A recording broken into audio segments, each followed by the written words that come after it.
quello che noi intendiamo per razzo in realtà viene chiamato lanciatore, perché è ciò che porta quello che si chiama il carico utile su nello spazio. Per semplificare moltissimo, possiamo dividere il lanciatore in 4 parti. Abbiamo lo scheletro, poi abbiamo il carico utile, che si chiama payload, poi abbiamo il sistema di guida, e poi abbiamo il sistema propulsivo.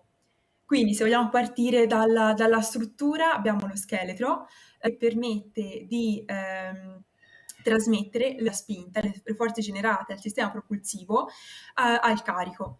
La struttura deve essere leggera, ovviamente, perché abbiamo detto prima che costa, ma al tempo stesso molto resistente.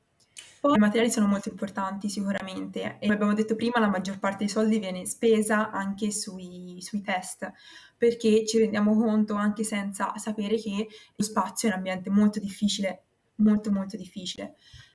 Basti pensare che ci sono delle differenze di temperatura enormi. Per esempio, il progetto Orion avrà una differenza di temperatura quando è in direzione del Sole 288 gradi, quando non è in direzione del Sole, quindi dell'ombra, meno 100 gradi. Quindi abbiamo queste grandi temperature e i materiali devono essere in grado di non deformarsi, non rompersi anche a queste grandi temperature.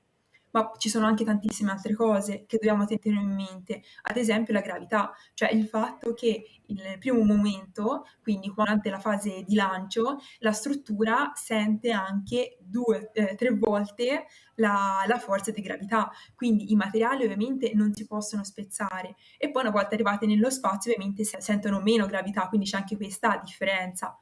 Un altro aspetto che sicuramente dobbiamo tenere di conto quando parliamo dei materiali sono le radiazioni, perché noi non ce ne rendiamo conto perché ovviamente noi siamo protetti dall'atmosfera, ma nello spazio non c'è l'atmosfera, quindi non abbiamo questa protezione. Però tutti gli apparecchi, soprattutto gli apparecchi elettronici, hanno bisogno dei materiali, di anche delle protezioni apposite per non danneggiarsi. E poi un'altra cosa che rende lo spazio un ambiente sicuramente ostile sono i rifiuti spaziali. Ora, è un argomento che magari tratteremo, perché è un argomento anche questo molto ampio, molto difficile comunque e molto attuale allo stesso tempo, che siamo diciamo circondati da, rifiuti spaziali che in realtà non sono altro che satelliti magari artificiali che abbiamo mandato. Però come nel momento in cui abbiamo utilizzato dei materiali molto forti, molto resistenti, allo stesso modo, nel momento in cui questi materiali arriveranno nel momento di impatto con il nostro lanciatore, dobbiamo essere sicuri che non venga danneggiato. Quindi questa è una piccola overview su quali possono essere i problemi nello spazio, quindi perché lo spazio è un ambiente così difficile.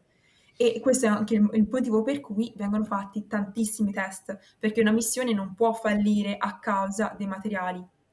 E diciamo ora, se vogliamo parlare un po' di quali materiali ci sono nello spazio, ti dico dipende per quale parte, ovviamente. Quindi i materiali di più utilizzati sono sicuramente il Kevlar, l'alluminio e il composito carbonio-carbonio. E questi materiali vengono testati con degli esperimenti che simulano l'ambiente nello spazio, quindi prove di resistenza, compressione, termici soprattutto, perché ad esempio il composito carbonio-carbonio che viene utilizzato nell'ogiva della navicella può raggiungere temperature superiori a 1260 gradi, quindi deve essere un materiale che è resistente a questi tipi di temperature.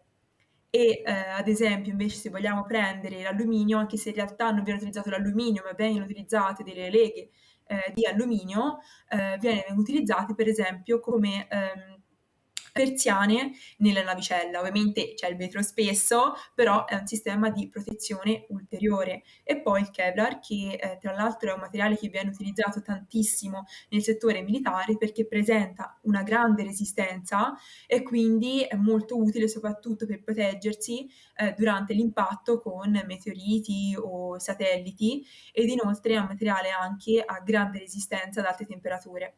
Quindi è un materiale molto utile e molto utilizzato.